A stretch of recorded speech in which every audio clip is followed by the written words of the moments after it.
did not argue. I did not raise my voice. I just looked at my son-in-law standing in the doorway of my daughter's house, the house I was paying for, and I nodded once. Then I walked back to my car, started the engine, and drove home. 2 days later, I made one phone call. It lasted less than 4 minutes. And after that call, everything changed. I want to be honest with you about something before I go any further. I am not a man who enjoys conflict. I spent 31 years as a civil engineer, which means I spent 31 years solving problems methodically, quietly, without drama. My colleagues used to say I was the calmest person in any room. My late wife, Patricia, used to say the same thing, though she did not always mean it as a compliment. She would tell me sometimes that I was too calm, that I let things slide too long, that I would rather absorb pain quietly than cause discomfort for anyone else. She was right about that. She was right about most things. Patricia passed away 6 years ago. Breast cancer, stage 4, diagnosed in March and gone by October. 7 months. I have never in my life felt so powerless, and I never want to feel that way again. After she was gone, I reorganized my life around the 2 people I had left, my daughter Vivienne, and eventually, when she got married, my son-in-law, whose name I will simply say starts with the letter T. I have decided not to give him the dignity of being fully named in this story. Vivienne was always the light of our family. She has her mother's eyes and her mother's stubbornness, which I say with love. She married T 5 years ago in a small ceremony in Asheville, North Carolina. I paid for the wedding, not because she asked me to, because Patricia would have wanted her daughter to have a beautiful wedding, and I had the means, and so I did it. That is the kind of thing fathers do. The first 2 years of the marriage seemed fine to me. T worked in sales, made decent money, had good manners in public. Then they told me they wanted to buy a house, and that is where things got complicated, and that is also where I made my first mistake. The house they found was in a suburb outside of Charlotte, nice neighborhood, good school district. Not that they had any children yet, but Vivian wanted to be prepared. The asking price was $412,000. T had a decent credit score, but not much in savings. Vivienne was working as a physical therapist. Steady income, but student loans still outstanding. The bank would give them a loan, but the monthly payment plus taxes plus insurance would have put them right at the edge of what they could manage without any cushion. I offered to help, not to buy the house outright. I want to be clear about that. I offered to cover their monthly mortgage payment, $30,200 for up to 3 years, while they built up savings and paid down Vivian's loans. We shook hands on it. I did not draw up a formal contract because T was my son-in-law, and I believed, foolishly, that trust between family members did not require paperwork. Patricia would have made me get it in writing. I know that now. For 18 months, the arrangement worked fine. I transferred the money on the first of every month without fail, directly into the joint account they had set up for household expenses. I never asked what they did with their own paychecks. I trusted them. I told myself they were saving, building something, becoming the kind of financially stable young couple that could eventually stand on their own. Then one Sunday afternoon in early November, my daughter called me.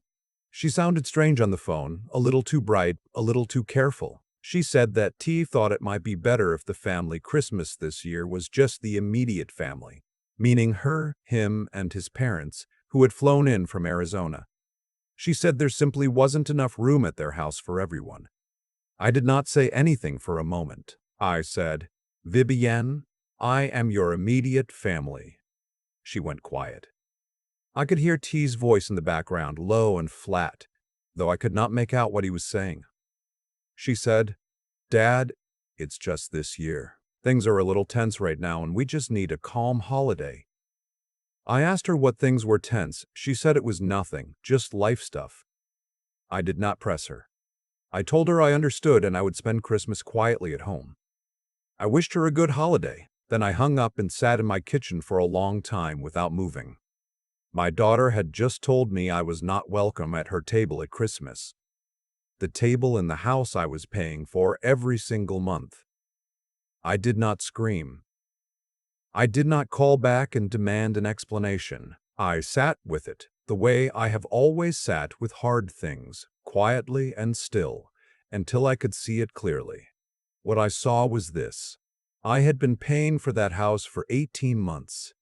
T knew I was paying for that house, and he had just decided that the man writing the checks was not important enough to sit at the Christmas table. I slept on it that night, then I slept on it the next night. On the third morning, I picked up the phone and called my bank. I told them I needed to stop the automatic transfer set up for that account. The representative asked me to confirm the amount and the recipient. I confirmed both. She told me the transfer that had been scheduled for the 1st of December would not go through. I thanked her and said, "Merry Christmas." She laughed and said it back. I want to tell you that I felt something dramatic in that moment. Some surge of righteousness or satisfaction. But honestly, I just felt tired. Tired and sad and cleaner than I had felt in a while.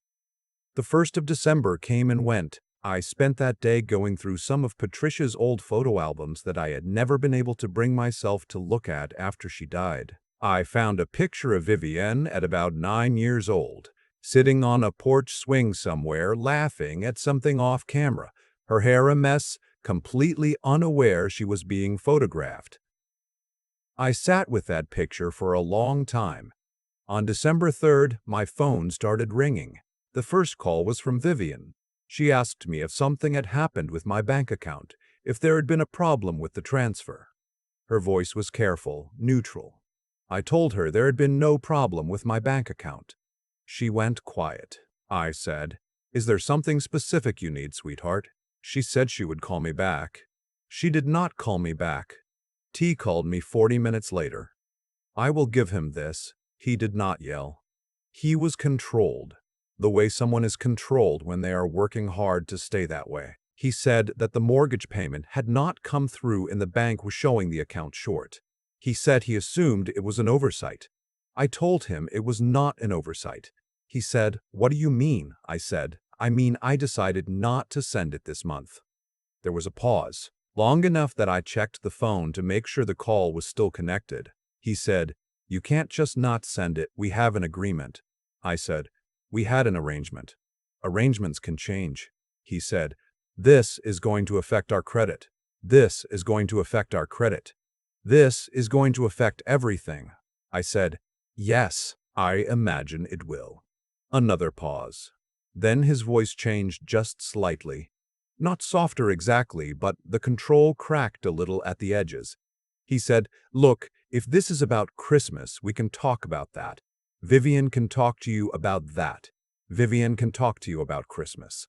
I said, "This isn't about Christmas.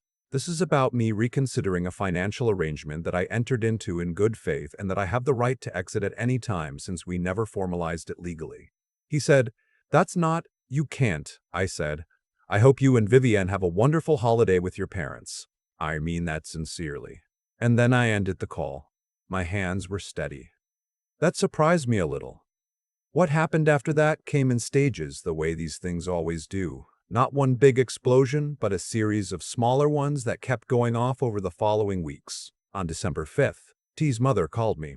I had met the woman 3 times in 5 years. She introduced herself on the phone as if I might have forgotten her and then told me with great authority that what I was doing was cruel, and that families support one another and that her son and daughter-in-law were good people who did not deserve to be treated this way. I listened to the whole speech. When she finished, I told her that I agreed families should support one another, and that I had been supporting her son's family for 18 months, and that I was taking a pause to reconsider that support. She told me I was being vindictive. I thanked her for calling and said goodbye. On December 9th, Vivian came to my house, not with tea alone, which told me something. She sat at my kitchen table, the same table her mother and I had eaten at for 23 years. And she looked at me with those eyes that are so much like Patricia's that it sometimes physically hurts to look at her directly when she is upset, and she said, "Dad, please, the bank is going to charge us a late fee. If this doesn't get resolved soon, it goes on our credit report." I put a cup of tea in front of her. She did not touch it. I said, "Vienne, I love you. You know that." She said yes. I said, "Do you think it was right what happened? Being told I wasn't welcome at Christmas?" She looked at the table. She said, I didn't handle that well." I said, "No, it wasn't handled well." she said. T was stressed. His parents were already planning to come. And there were a lot of moving pieces, and he just thought, I said, he thought the person paying the mortgage was not important enough to spend Christmas with.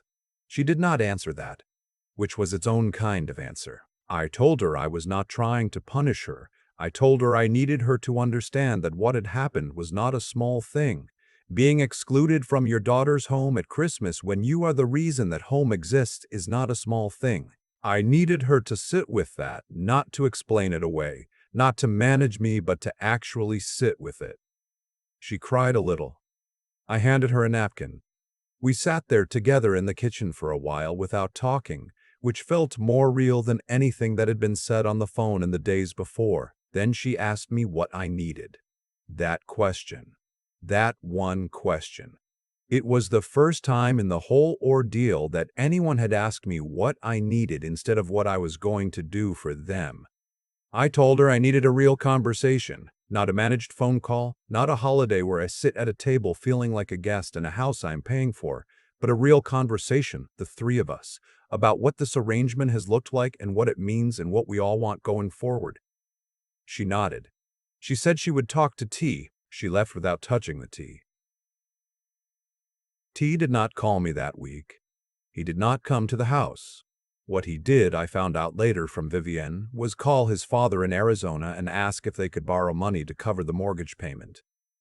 His father apparently does not have that kind of money. What T also did, and I only found this out much later, was tell several people in their social circle that I had pulled the mortgage payment without warning and without reason, framing it as if I had simply gone unstable in my old age.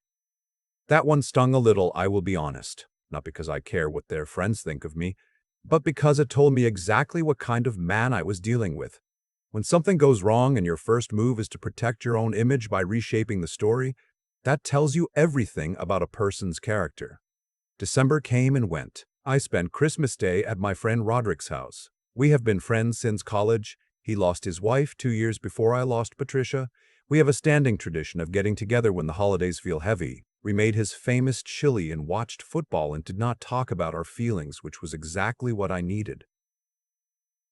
I did not hear from Vivian on Christmas Day. That was the hardest part, if I am being honest. Not T, not his parents, not the social media version of the story that was apparently circulating in their neighborhood.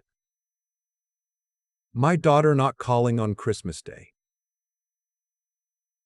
That sat in my chest like something heavy and cold. January came.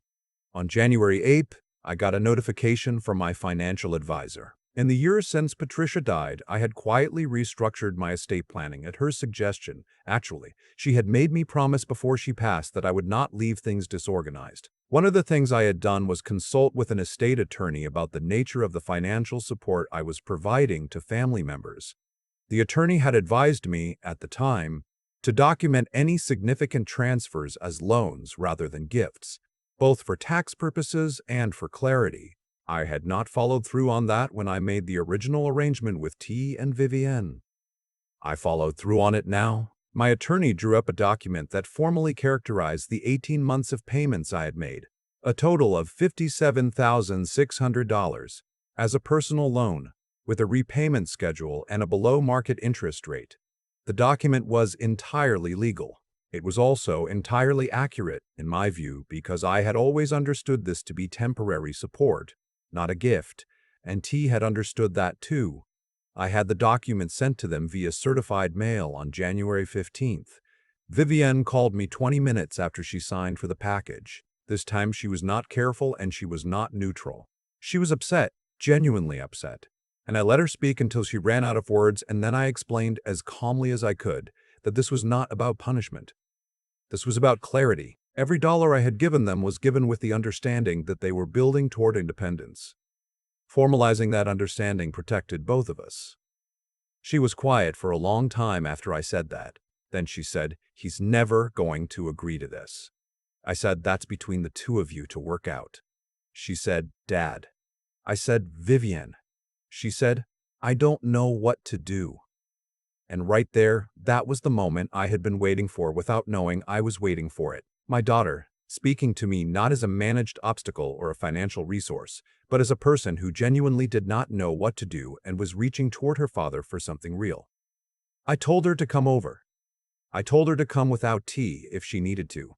I told her we would sit at the kitchen table and I would make her the good coffee, the kind her mother used to love, and we would talk. Just talk. Not about the money, not about the document, just about us. About what we meant to each other. About what we wanted the next 20 years to look like. She came over that evening. She stayed for 3 hours. Tia and I have still not had a direct conversation since the one on December 3rd. I do not know if we ever will. What I know is that the loan document remains unsigned by him and that my attorney has advised me on what the options are going forward and that I am at peace with whatever comes next. What I am not at peace with is the version of myself that existed before that November phone call. The version that transferred $3,200 every month and asked nothing in return and told himself that was love. That was not love. That was avoidance. That was me being so afraid of conflict, so desperate to hold on to the family Patricia and I had built, that I let myself become invisible inside it. My wife used to tell me I was too calm. She was right. But I think what she meant, underneath that, was not that I should be louder. What she meant was that I should be clearer. That love without clarity is just enabling. That generosity without self-respect is just fear wearing a kind face. I am 67 years old. I have buried my wife. I have built a career and a home and a life that I am genuinely proud of. I have one daughter whom I would do anything for. Anything, that is, except disappear. If there is anything I want you to take from this, it is that. You do not have to disappear to keep the peace. Sometimes, the most loving thing you can do for the people you love is to stay fully visible, to take up the space you have earned, to say clearly and without apology, I am here and I matter, and the way you treat me matters. My daughter knows that now. We are still figuring out what comes next, but she knows. That is enough for now. It has to be.